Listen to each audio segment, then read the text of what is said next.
Let's bring in Sentinel Action Fund President Jessica Anderson, Fox News contributor Steve Hilton, Coin Vice President Cassie Smedley, and California GOP Chairwoman Jessica Milan Patterson. Thank you all for coming on. Cassie, to you first. Nate Foy kind of ended with this. He touched on it a little bit. We're going to begin with it. Trump wanting federal workers to return to the office. Here he is. We will also require that federal workers must return to the office in person. And we're going to take the 88,000 people that they hired to go after you with guns. By the way, they're allowed to use guns and harass you like they were so many other people. You got to believe that some of these people are not going to come back. They're just going to say goodbye. Well, and if you remember Elon Musk in that Wall Street Journal op-ed several months ago, he said, and that's no problem. We'll give them a nice exit ramp. They'll walk them out of the building kindly if they don't want to be here. But you heard that applause in the crowd because those are folks that are coming from real America who are saying, wait a minute, these people haven't had to go to work this whole time. And I think they'll enjoy that water cooler talk. It's something that we need to reinstate back in our country. Having people at the office, gossiping, talking about the big game, talking about what Melania wore. It'll be a good thing. Yeah, Trump said the golden age of America, by the way, begins right now. Watch. The golden age of America begins right now.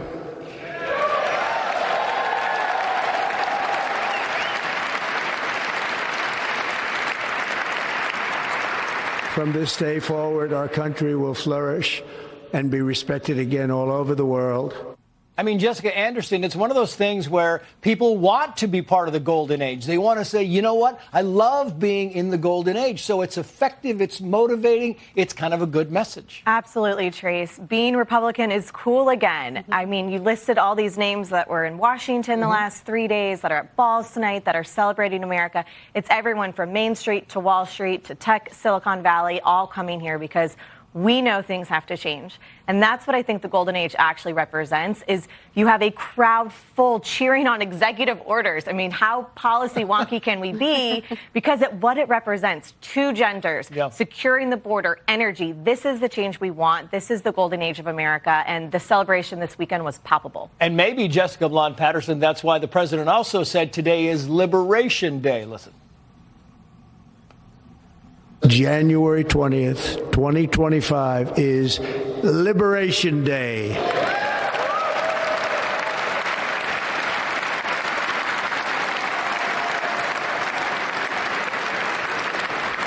It is my hope that our recent presidential election will be remembered as the greatest and most consequential election in the history of our country.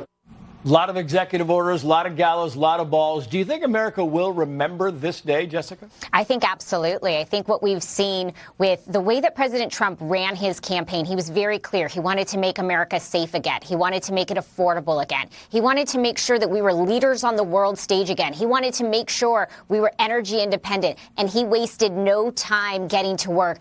Day one, he was ready to go. We see with the executive orders on everything from electric vehicle mandates to making sure we're taking away those restrictions on the federal level for our energy, securing our border day one. President Trump got to work. It's interesting, Steve Hilton, because he also talked about military members that got kicked out because of not taking the vaccine. And he made a pretty strong point with this. Watch. This week, I will reinstate any service members who were unjustly expelled from our military for objecting to the COVID vaccine mandate with full back pay. Because Trump knows that it was never about protecting others. Everybody now knows that. It was always a personal decision. It could affect you. It could help you, but nobody else. And yet people were punished across this country. I'm so pleased he said that. It's such an important point. And, of course, he can do that in relation to the military because he's their boss. He's the employer, commander-in-chief. But actually, we need that right across our society. It is absolutely outrageous. My friend Jay Bhattacharya, now brilliantly running the NIH, he was the first to point out on the science that the vaccine only confers, if you believe it, a private benefit. It doesn't stop transmission. There was never any case for any kind of mandate. It was outrageous.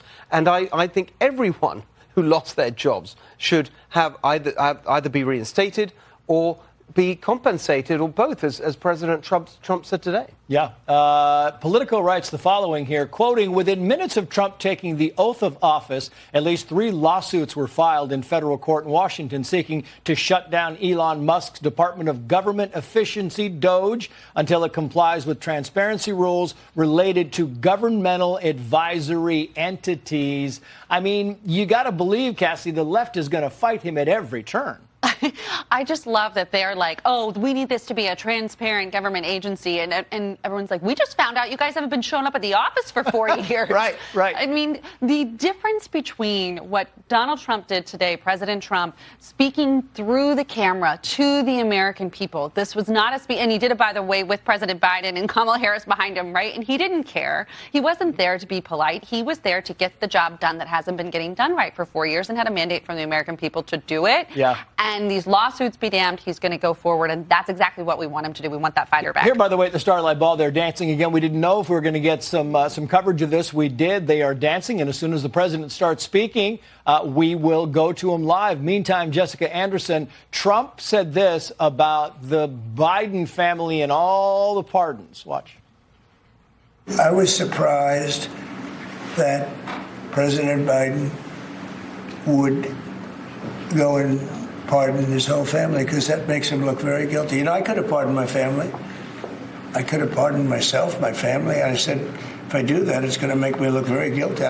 In politics, we talk a lot about optics. That's a bad optic. It's a bad look, Jessica. Yes, and when the first rumors started over the summer that Biden might preemptively pardon his family, Dr. Fauci, we all kind of scratched our heads like, why would he do that? It's basically admitting that there's something he needs to be pardoned from. So what did they do? I'm very curious to see how this plays out. I think Congress is actually going to have a massive role here to haul the Biden crime family in, ask questions. They will no longer be able to claim the fifth. Right. Because of this pardon. So we're actually may be able to get some more answers. And we may look back on this and be like, Biden actually did us a favor, because now we get some truth, hopefully with some congressional accountability. And it's fascinating. And you make a very good point, because for clarity, we found out today that, you know, when you pardon somebody, they can't prosecute you, but they can investigate you. And that's the big news here, is they can investigate you and they can find a fact finding and they can release the facts. Meantime, Jessica Milan Patterson, Mark Penn, who is a Democrat, said the following on X: Biden was elected lying to the public about his son's businesses, which was eventually uncovered, sought to win re-election hiding his infirmities, which was also eventually uncovered, and genuinely abused his office in the closing days of his presidency as his low ratings sink even lower. That's, again, a Democrat assessing, self-reflecting about his party. I think they're all starting to see what the truth is here and really waking up to what they need to do in the future. I wouldn't be surprised if these numbers even sink more, especially after these pardons. He was so cowardly to do it in those last moments of his presidency where he didn't have to explain or talk to or face the American people about it. So I wouldn't be surprised if these numbers go even lower and you continue to see that Democrat self-reflection. What do you think, Steve? I mean, are we in a new sort of kind of type of golden age, do you think? I'm reminded of a phrase that our friend and colleague Greg Gutfeld said after Trump's first victory, before even any policy went into action in terms of the border wall, the big promise of the 2016 campaign. Greg used to say, Trump is the wall. And what he meant by that was just his presence in the White House was already a deterrent to illegal immigration. You saw caravans turning back. You saw the numbers drop, even without anything happening. And I think just the energy and the vigor and the ambition that Trump is conveying, not just today, but this whole weekend, this incredible spirit of adventure that he talked about, I think that's going to inspire people right now before anything even happens. Entrepreneurs to start businesses, growing businesses to invest more. I think it's already having an impact. You can feel the impact, and it's just so fantastic to see after all these years of stagnation. One last thing I just want to say as we watch these pictures of the Starlight Ball, Matt was saying what an exclusive gathering that is. Well, just so that you realize, me and Jessica, we both left to come here to be with you. Well, then the most exclusive. Listen, that is the definition of exclusive right there. Steve Hilton, Cassie Smedley, Jessica Anderson, Jessica Milan Patterson, thank you all.